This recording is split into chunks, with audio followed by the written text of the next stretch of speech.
Oxygen. अब hydrogen की बारी है। हाइड्रोजन 2 है तो इधर भी H2 हाइड्रोजन 2 है।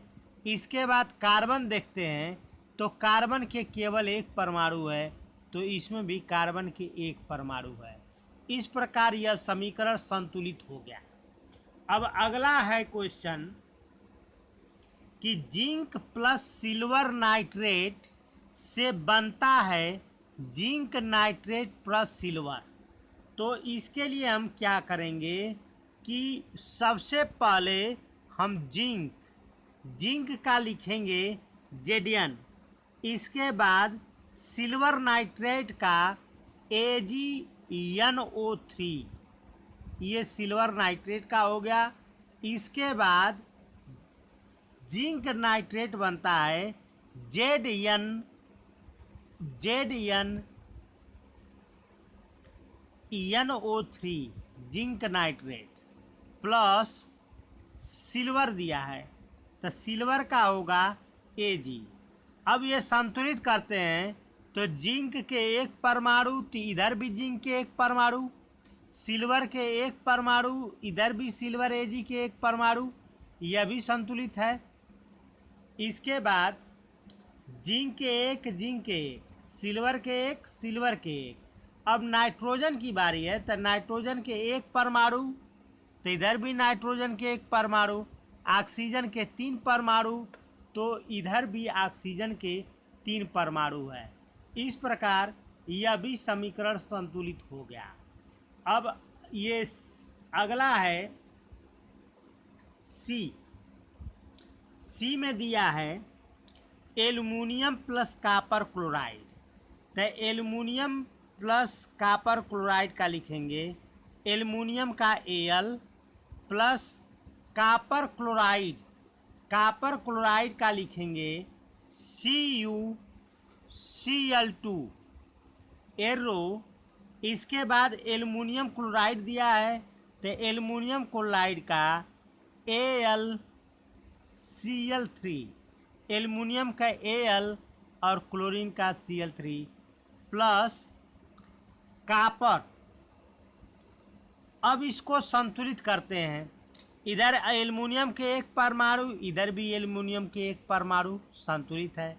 कॉपर के एक परमाणु तो कॉपर के एक परमाणु यह भी संतुलित है, परंतु इसमें क्लोरीन के 2 परमाणु है तो इसमें क्लोरीन के 3 परमाणु है।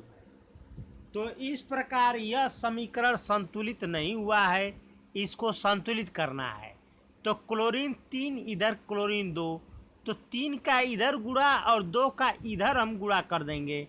जैसे 3 का गुणा कर देंगे, आइए 2 इधर का गुणा कर देंगे तो क्लोरीन तो संतुलित हो गया। क्लोरीन 3 दूना के 6 ठो क्लोरीन हो गया एरो के इधर देखते हैं क्लोरीन 3 और 3 दूना के 6 क्लोरीन तो संतुलित हो गए, लेकिन अब कॉपर गड़बड़ हो गए। कॉपर के 3 परमाणु है तो इधर कॉपर के केवल एक परमाणु है, इसलिए इसमें 3 का गुणा करना पड़ेगा। एल्युमिनियम मिला लेते हैं, एल्युमिनियम के एक परमाणु तो एल्युमिनियम के 2 परमाणु, इसलिए इसमें 2 का हम गुणा करेंगे। अब अगला पॉइंट है डी में दिया है बेरियम क्लोराइड। बेरियम क्लोराइड का होता है BaCl2 plus potassium sulphate. Potassium sulphate का होता है K2SO4 plus arrow barium sulphate. Barium sulphate है तो बेरियम सल्फेट का होता है barium BaSO4 plus potassium chloride. Potassium chloride का होता है KCl। अब इसको संतुलित करेंगे तो इधर बेरियम के एक परमाणु तो इधर भी बेरियम के एक परमाणु सही है। क्लोरीन के 2 परमाणु यहाँ पर एक है, इसलिए इसमें हमें 2 का गुणा करना पड़ेगा। ध्यान दो, बेरियम 1 क्लोरीन के 2, यहाँ क्लोरीन 1 थे इसलिए हमें 2 का गुणा करना पड़ा। अब K2 का मिला लेते हैं। K2 ये 2K, तो दोनों और दो पोटेशियम है, ये भी ठीक है। सल्फर 1, ऑक्सीजन 4, यहाँ भी ऑक्सीजन 4 है। इस प्रकार ये चारों रासायनिक समीकरण संतुष्ट हुए। अब अगला क्वेश्चन है, निम्नलिखित समीकरणों को संतुलित कीजिए। Magnesium Mg+O2 oxygen arrow MgO। तो यहाँ पर देखेंगे कि मैग्नीशियम 1 है और यहाँ पर मैग्नीशियम 1 है, लेकिन यहाँ पर O2 2 है, तो यहाँ पर O2 यानी ऑक्सीजन 1 है। तो इसके लिए हम क्या करेंगे कि पहले इस समीकरण को हम लिख लेते हैं, फर्स्ट वाला Mg+O2 एरो MgO। तो अब देखेंगे कि Mg 1 है, तो Mg के 1 परमाणु, ऑक्सीजन के 2 परमाणु हैं, यहाँ पर 1 है, इसलिए हमें 2 का गुणा करना पड़ेगा। आज जब ऑक्सीजन को हम संतुलित कर लेते हैं तो मैग्नीशियम में त्रुटि हो जाती है। यहाँ पर मैग्नीशियम के 2 परमाणु है, तो यहाँ पर 1 परमाणु है, इसमें 2 का गुणा कर लेंगे। अब फिर से मिला करके देख लेते हैं, मैग्नीशियम के 2 परमाणु, तो यहाँ पर भी मैग्नीशियम के 2 परमाणु, ऑक्सीजन के 2 परमाणु है, तो यहाँ पर भी ऑक्सीजन में 2 का गुणा हुआ है, अर्थात 2 ऑक्सीजन है। इस प्रकार ये फर्स्ट पार्ट प्रूव हुआ। अब सेकेंड वाला देखेंगे, N2+H2 एरो NH3 ये दिया हुआ है, इसको हमें संतुलित करना है। तो इसके लिए हम क्या करेंगे कि यहाँ पर नाइट्रोजन के 2 परमाणु है और हाइड्रोजन के 2 परमाणु है, तो यहाँ पर देखेंगे नाइट्रोजन के 2 और नाइट्रोजन के 1, इसलिए हमें यहाँ 2 का गुणा करना पड़ेगा। अब देखते हैं हाइड्रोजन का, नाइट्रोजन का N2 और ये 2N तो हो गए। अब हाइड्रोजन के अणु में 2 परमाणु है, यहाँ पर हाइड्रोजन में 3 इधर से और 2 इधर से, इस प्रकार हाइड्रोजन के 6 परमाणु हो गए। तो हमें यहाँ 3 का गुणा कर देंगे तो हाइड्रोजन के 6 परमाणु।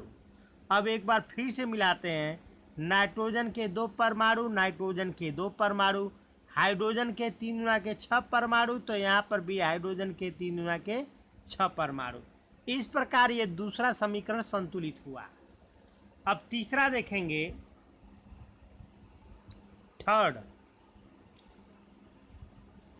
H2+Cl2 arrow HCl। यहाँ पर हाइड्रोजन के 2 परमाणु है, तो यहाँ पर हाइड्रोजन के 1 परमाणु है, इसलिए इसमें 2 का गुणा करना पड़ेगा। तो हाइड्रोजन तो संतुलित हो गया। अब क्लोरीन देखेंगे, क्लोरीन के 2 परमाणु है, यहाँ पर भी क्लोरीन के 2 परमाणु है, इस प्रकार तीसरा भी संतुलित हो गया। अब लास्ट चौथा है आयरन Fe+H2O एरो Fe3O4+H2। अब इसको संतुलित करते हैं, तो आयरन के 1 परमाणु, तो इधर आयरन के 3 परमाणु है, तो इसको संतुलित करने के लिए हमें यहाँ पर आयरन में 3 का गुणा करना पड़ेगा। तो आयरन के 3 परमाणु क्लियर, हाइड्रोजन के 2 परमाणु, तो यहाँ पर भी हाइड्रोजन के 2 परमाणु है, परंतु यहाँ पर देखेंगे कि हाइड्रोजन के 2 तो हो गए, परंतु ऑक्सीजन के 1 और इधर ऑक्सीजन के 4 परमाणु है, इसलिए हमें यहाँ 4 का गुणा करना पड़ेगा। तो 4 ऑक्सीजन क्लियर हो गया। लेकिन अब हाइड्रोजन में त्रुटि हो गई, हाइड्रोजन 4 दूना के 8 हाइड्रोजन है, तो हाइड्रोजन यहाँ पर 2 है, तो हम यहाँ पर 4 का गुणा कर देंगे। तो अब फिर से मिला लेंगे 3 Fe भी 3, हाइड्रोजन 4 दूना के 8, इधर भी हाइड्रोजन 8, ऑक्सीजन में ये 4 का गुणा है तो ये 4 ऑक्सीजन, तो यहाँ पर भी 4 ऑक्सीजन। इस प्रकार चौथा समीकरण भी संतुलित हुआ।